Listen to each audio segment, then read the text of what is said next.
జై వీరబ్రహ్మ జై గోవిందమాంబ జై. నేను మీ కృష్ణమాచార్య శ్రీ బ్రహ్మపదం. 2025 సంవత్సరం నవంబర్ మాసం వృశ్చిక రాశి వారి యొక్క రాశిఫలం. శివాయ బ్రహ్మణే నమ, వీరబ్రహ్మేంద్ర స్వామినే నమో నమః. ఒక విచిత్రవంతమైనటువంటి గ్రహగతిని మనం చూడబోతున్నాం. కొన్ని అంశాల్లోనేమో విజయం, మరికొన్ని అంశాల్లో అద్భుతమైనటువంటి విజయం, మరికొన్ని అంశాల్లో ఏమీ చేయలేనటువంటి పరిస్థితులు. ఇవి మీకు కాస్త విచిత్రంగా అనిపిస్తూ ఉన్న పరిస్థితులు మాత్రం అలాగే ఉంటూ ఉంటాయి. ఒకానొక సందర్భంలో మీరు ఎంతో పరిగెట్టి మీరు చేస్తున్న వృత్తి వ్యాపార సంబంధమైన అంశాల్లో కనీసం ఉద్యోగులకి వేతనాన్ని చెల్లించలేని పరిస్థితులు కూడా రావచ్చు. మీరు వింటుంది నిజమే. ప్రతి మాసంలో ప్రతి వార్షికంగా జరుగుతున్న టర్నోవర్ జరగకపోగా మీరు ఎంతో పరిగెట్టి పనిచేసినప్పటికీ కూడా ఆకస్మికమైన దురదృష్టం వల్ల వ్యాపారం సరిగ్గా నడవకపోవటం, లేదా అద్భుతంగా నడిచిన వ్యవస్థలో ఏదైనా నష్టాన్ని నివారించడానికో నష్టాన్ని పూరించడానికో అధికంగా ధనం ఖర్చు అయిపోతుంది. దీనివల్ల ఉద్యోగులకి వేతనాన్ని చెల్లించలేకపోవటం, భాగస్వామ్యులకి ఇవ్వవలసిన లాభాలు ఇవ్వలేకపోవటం, లేదా నెలవారీ ఈఎంఐలు కూడా సరిగ్గా చెల్లించలేనటువంటి పరిస్థితులు కూడా ఒక్కొక్కసారి వస్తూ ఉంటాయి. ఏమిటి ఇంత గొప్పగా కష్టపడుతున్నాం, ఇంత గొప్పగా ప్రయత్నం చేస్తున్నాం, పరిస్థితులు ఎందుకు ప్రతికూలంగా ఉన్నాయన్నటువంటి ఆలోచన కూడా మీకు కలుగుతుంది. ఇది ఒక పార్శ్వం మాత్రమే.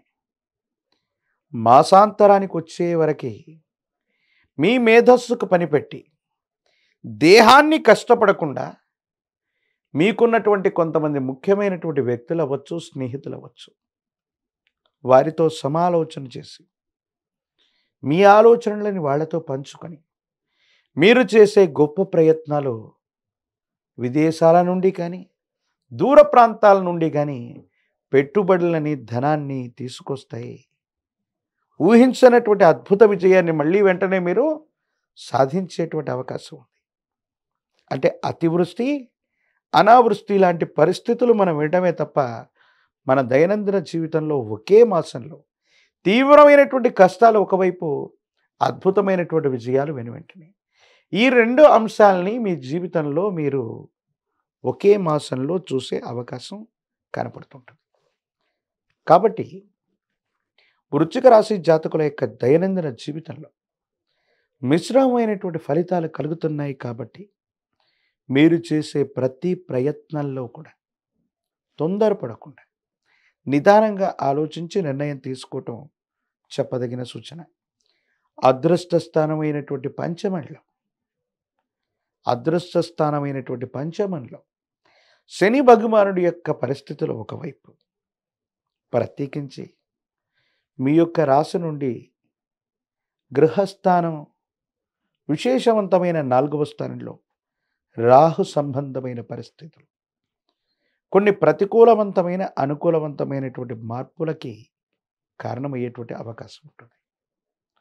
కొన్ని సందర్భాల్లో మీరు తీసుకునే నిర్ణయాలు ఎవరి మీద ఆధారపడకుండా, ఏ వ్యక్తి అభిప్రాయం లేదని మీరు భావన చేస్తుంటారు. కొన్ని విషయాల్లో మాత్రం తప్పనిసరిగా కొంతమంది వ్యక్తుల యొక్క అభిప్రాయాలు తీసుకోవలసి వస్తుంది. వాళ్ళ యొక్క అభిప్రాయాల్ని గౌరవించాల్సి వస్తుంది. మీకు ఇష్టం లేనటువంటి వ్యక్తుల యొక్క అభిప్రాయాన్ని కూడా మీరు స్వీకరించవలసి రావచ్చు. అన్నదమ్ములు అవ్వచ్చు, తోబుట్టువులు అవ్వచ్చు, కుటుంబానికి సంబంధించినటువంటి వ్యక్తుల యొక్క అతి జోక్యం మిమ్మల్ని బాధపెట్టే అవకాశం ఉంది. వివాహ జీవితం బాగుంది, వైవాహిక జీవితానికి సంబంధించిన అంశాలు అనుకూలవంతమైనటువంటి ప్రయోజనాలకి కారణమయ్యేటువంటి అవకాశం కనబడుతుంది. ఏది ఏమైనప్పటికీ కూడా మీ దైనందిన జీవితంలో మీరు తీసుకునేటువంటి నిర్ణయాలు కాస్త ఆలస్యమైనప్పటికీ కూడా దీర్ఘకాలికంగా మీకు ఉన్నతిని తీసుకొచ్చే అవకాశం ఉంది. ఆర్థిక ప్రయోజనాలు బాగుంటాయి. కొత్త వ్యవస్థలకి శ్రీకారం చుట్టాలన్న కల నెరవేరుతుంది. కొంతమంది వ్యక్తుల నుండి పరపతి లభిస్తుంది. స్నేహితులు సహాయం చేస్తారు. దూర ప్రాంతంలో ఉన్నటువంటి వాళ్ళ యొక్క స్నేహ సంబంధమైన సంబంధ బాంధవ్యాలు మీకు ఇప్పుడు అక్కరకు వస్తాయి. అవి విజయాన్ని చేకూర్చే అవకాశం ఉంది. కానీ వివాహ జీవితంలో భార్యాభర్తల మధ్య సఖ్యత కుదరకపోవచ్చు. సంతానపరమైన అంశాలు కూడా ఆలస్యమవుతూ ఉంటాయి. ఏం చెయ్యాలో అర్థం కాక, ఏమవుతుందో తెలియక మానసికమైనటువంటి సంఘర్షణ అధికమవుతున్నటువంటి నేపథ్యం మిమ్మల్ని ఇబ్బంది పెడుతూ ఉంటుంది. భగవత్ సంబంధమైన అనుగ్రహం చేత పరిస్థితులన్నింటినీ కూడా గట్టెక్కడానికి మీరు గొప్ప ప్రయత్నాలు చేస్తూ ఉంటారు. అయితే అప్పుడప్పుడు కొంచెం మీ మనసు నిండా తీవ్రమైనటువంటి మానసికమైనటువంటి ఆందోళన కలుగుతుంటుంది. కోపం, ఉద్వేగం, భావోద్వేగాల్ని నియంత్రించుకోవాల్సిన పరిస్థితులు కూడా ఉంటాయి. రాజకీయపరమైనటువంటి రంగంలో ఉన్న వాళ్ళకి అనుకూలవంతమైనటువంటి మార్పులు ఉన్నాయి. నిరుద్యోగులకి ఉద్యోగ కాలం, ప్రత్యేకించి వివాహం కాని వాళ్ళకి అనుకూలవంతమైనటువంటి సమయంగా చెప్పవచ్చు. మరిన్ని సానుకూలవంతమైన ఫలితాలు పొందటానికి పరమ ప్రశస్తవంతమైన కార్తీక మాసంలో ఉన్నాం. శివ కేశవులకే కాదు, ఏ దేవతామూర్తికి కూడా భేదం లేనటువంటి మహోన్నతమైనటువంటి మాసమే ఈ కార్తీక మాసం. మీకు సమీప ప్రాంగణంలోనే బజరంగ బలిగా పిలువబడుతున్నటువంటి హనుమంతుల వారిని విశేషంగా సేవించండి.